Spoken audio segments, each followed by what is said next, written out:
harder to score these days. Much easier to help defense than back in the day. Nowadays, when you post, half the time is to create a shot for a team. Good point. And the starting group for the Spurs: Parker and Green, the tried and tested backcourt. Leonard and Aldridge, the two stars at the 3 and the 4. And it's Gasol at the 5. Sacramento shooting their first shots from the free throw line tonight. One of the worst in the league a season ago, just 72%.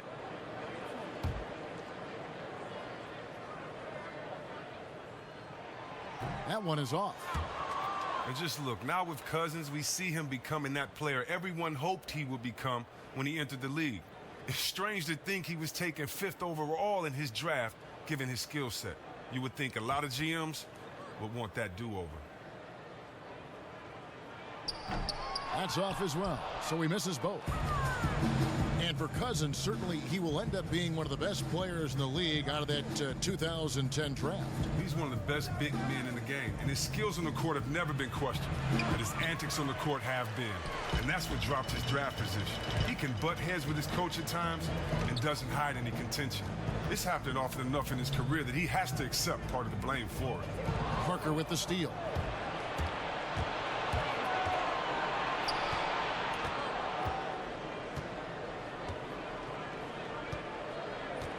Good-looking screen by Gasol. Parker against Collison. Just 5 to shoot. Here's Gasol, and the officials whistle a foul on the shot. The bucket's good. He'll go to the line.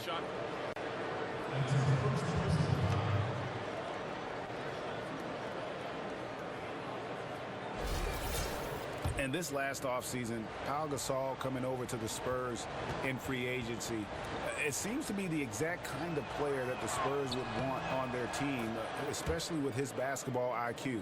Pau liked the fit as well, and it didn't take long for him to join San Antonio. And over the years, Gasol has proven himself to be a valuable teammate, someone guys love to be around, a guy that plays well with just about anybody. And out of bounds as San Antonio gains possession. He just lost where he was on the court. It ended up out of bounds there. And now just over a minute played here in the first.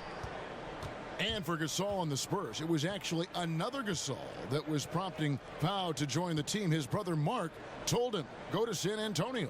Yeah, and what is strange is that Mark is very much on a team that rivals the Spurs. So I don't think Mark was doing it just so he could battle his older brother 4 times a year. I think he meant what he said with the Spurs. They are a great organization and would probably make the best fit for Pau at the end of his career. Here's a follow. The teardrop falls in. Takes what the defense allows. Has that soft floater in his back pocket. Gay with the block. And Gay has put a ton of work into his defense over the years. Specifically, it's how he times blocking those shots. Collison kicks to Cousins.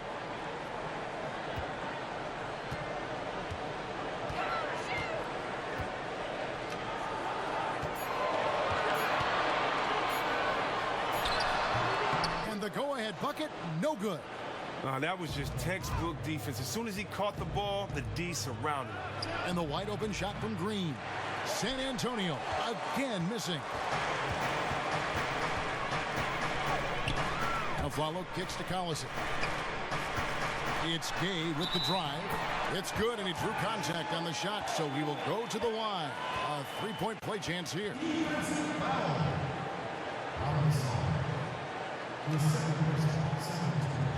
Dwayne Dedmon's checked in for Pau Gasol. Now, what you have to like about Derek Collison is the fact that he gives you a little bit of everything from the point guard position. He can shoot it from deep. He can attack the basket depending on what the defender gives him. He acts as a true facilitator for the rest of the team when he's manning the point guard. Just over 2.5 minutes played here so far in the first quarter.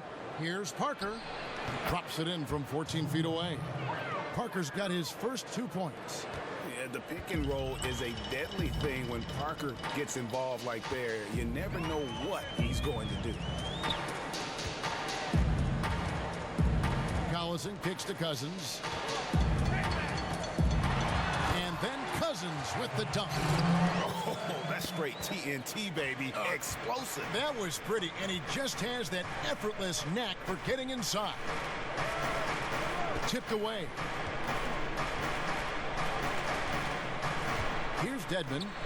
Looking for Aldridge. He gets it there. And so he earns a trip to the line. Officials saw the contact, and he'll shoot two. You know, it's interesting, the classy LaMarcus Aldridge, first drafted by Chicago, then the rights traded to the Portland Trail Blazers. You know, Greg, he was seen as a complimentary piece initially to their stars, but by the time he left, many wondered also, he's now a superstar, but could he embrace a smaller role, especially a smaller scoring role with the San Antonio Spurs? And it shows how far he came during his time in Portland. Last season, some of the lowest minutes and points per game of his career, but he was efficient, rebounded and blocked shots at a higher clip, and he wanted a chance to compete at the highest level. Chris, who was your toughest matchup when you were playing, for either the offensive or defensive side of things? Oh, there was tough matchups every night. You know, I remember a couple of seasons I really had fun playing for Sacramento when just in the West Coast on a nightly basis, the power forwards were Dirk Nowitzki, Tim Duncan, Kevin Garnett, Rasheed Wallace, Brian Grant, and all these guys were in their prime. So I just remember having to be prepared every night, and you know, in the league, there are no tough opponents because it's tough. Yes. Period. So, you know, you can't sleep on anybody in this league. Well said. Terrific ball movement. No surprise it leads to a good shot. Ginobili outside. Unloads from 13. And that one comes up a bit short. You almost have to assume he's going to knock those down when he is that open. Outside Collison. He feeds it to Cousins. So he gets the whistle. Contact on the way up, and two shots coming up. And it's no doubt that Cousins is one of the premier big men in this league. I mean, look at what he does in every facet of the game. He can do it all. He's arguably the best center in the league right now, and he's still very young. This is his second trip to the free throw line. And really, the line a season ago was just a battle for him. Just about a 72% free throw shooter. And for Cousins, many will say he's the best center in the league, Chris. It's rare to see a player with his size do what he can do. Well, Cousins' footwork is so nice on offense that he can be impossible to slow up. He still has great bulk to his game. He has no problem going through defenders if he needs to. The only person that slows him up is himself. And throughout the years, one thing that the Kings, Chris, have done well as a franchise is put together an exciting team. And as you said, that applies to good or bad. From the white chocolate days with my man Jay Will dazzling the fans to the Mitch Richmond teams, the Kings have always been fun to watch. Part of it is that the franchise has always seemed to prefer playing an up-tempo style of basketball. He's not the most consistent threat from long range, Kevin, but the defense still needs to play him honest, rotate over and contest. Barnes kicks to Caspi. McLemore, the pass to Cousins. Makes it off the glass. Cousins has got 8 points. He is now 3 for 4 to begin this one. His shot is on target. Mills dishes to Ginobili. Feeds it to Anderson. The three from Mills. And again, it's San Antonio with a three. How on earth did they let him get that wide open? Barnes outside. High post Cousins.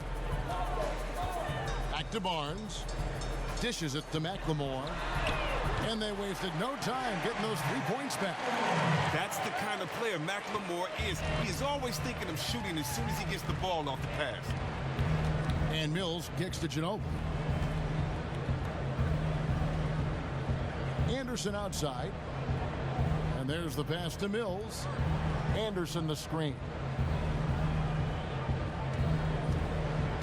Now here's Mills. He's guarded closely. Cousins pulls it in. Cousins has got his 4th rebound in this one. McLemore. At the elbow, it's Cousins. From about 16, again, Sacramento. Oh, that's why Cousins is considered one of the best bigs in the game. So talented in how he consistently scores from every spot on the floor. And that does it for the first quarter. Kings ahead, leading by 6. Let's take a quick break now, and then it's on to the second quarter.